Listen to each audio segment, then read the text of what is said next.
Este es el primero de los 3 videos en los que explicaré el cómputo del espacio-tiempo en los pueblos mesoamericanos. Los pueblos del Anáhuac desarrollaron un mecanismo muy impresionante para medir el ritmo y la escala del movimiento de la realidad. A través de observaciones astronómicas y de su entorno, desarrollaron un sistema con una escala que unificó el cálculo de muchos ciclos astronómicos y terrestres.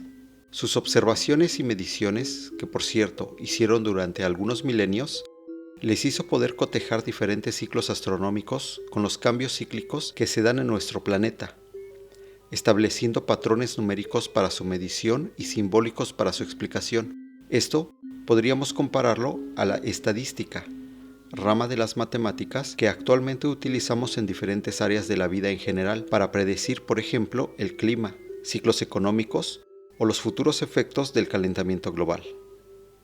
Hay una gran polémica respecto a si el año Sheewit lo contaban de 360 o 365 o 365.25 días. También sobre el uso de los 5 días Nemontemi y sobre si la cuenta Xiuhpohualli y Tonalpohualli corrían juntas o separadas. En este video haré una demostración matemática que muestra la belleza y cohesión del argumento referente a que el ciclo del año solar lo contaban de 365 días y un cuarto de día, y que va de la mano y corren paralelamente al Tonalpohualli. Por lo tanto, su mecanismo para la cuenta de todos los diferentes ciclos que descubrieron se basan en 2 cuentas que en realidad son 3. La de 360 días, la de 5 días complementarios llamadas Nemontemi, más 0.5 o un cuarto de día que cada año se agrega al quinto día Nemontemi. Esto quiere decir que el último día del año es un cuarto de día más largo. Y la de 260 días. Mientras que en el Xiuhpohualli se están dividiendo los días en grupos de 20, en el Tonalpohualli se estarán dividiendo en grupos de 13, pero el signo y número del día es el mismo en ambos. Es interesante descubrir que estas civilizaciones utilizaron todo este conocimiento como base para crear sus sociedades, intentando así una mayor sincronía con el medio que los rodeaba. Para comprender la relación matemática intrínseca entre el Xiuhpohualli de 365 días y el Tonalpohualli de 260 días, brincaré a la conclusión de la explicación matemática que posteriormente desarrollaré. 52 años solares de 365 días son igual a 73 Tonalpohualli, pero dado que cada año el último día Nemontemi es un cuarto de día más largo, tenemos que incluirlo en los cálculos, por lo tanto, expresarlo de la siguiente manera.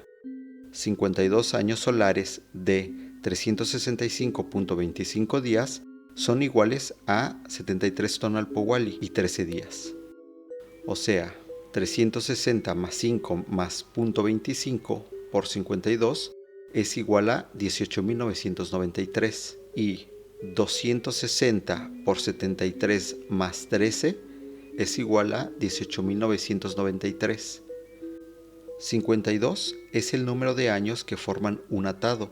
Más adelante comprenderán cómo llegamos a ese número.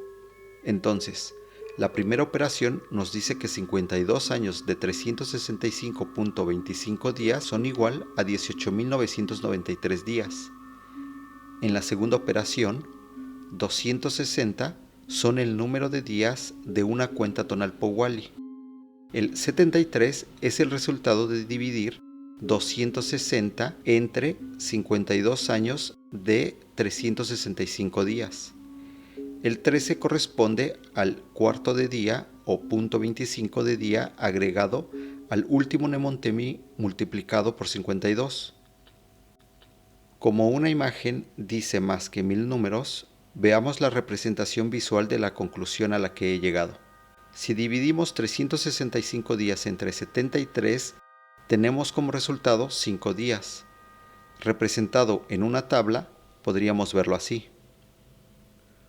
Una tabla de 73 cuadros en la que cada cuadro tiene el valor de 5 días.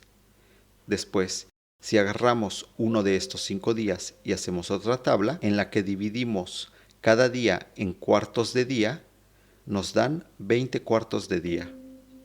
Si cambiamos los valores relativos de esta tabla y decimos que esta tabla corresponde a 73 cuadros en los que cada cuadro vale 260 días, ahora agarramos uno de estos cuadros de 260 días y lo dividimos en 5, como la tabla anterior.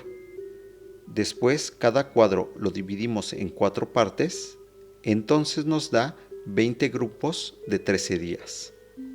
¿Qué quieren decir estas dos tablas? Que una cuenta de Tonal Powali de 260 días es proporcionalmente igual a los 5 días de Montemi en una cuenta de 365 días. Y bajo esa misma escala, un cuarto de día es proporcional a una trecena del Tonal Powali. Entonces, ¿esto es un fractal? No te pierdas el siguiente video en el que profundizaré en este tema y cómo es que se llega al atado de 52 años. Agradezco a las personas que han y siguen apoyando este proyecto. También al compositor de música Attila Jesensky por componer la música del video utilizando la escala de un Tonal Powali. En la descripción está el enlace a su canal.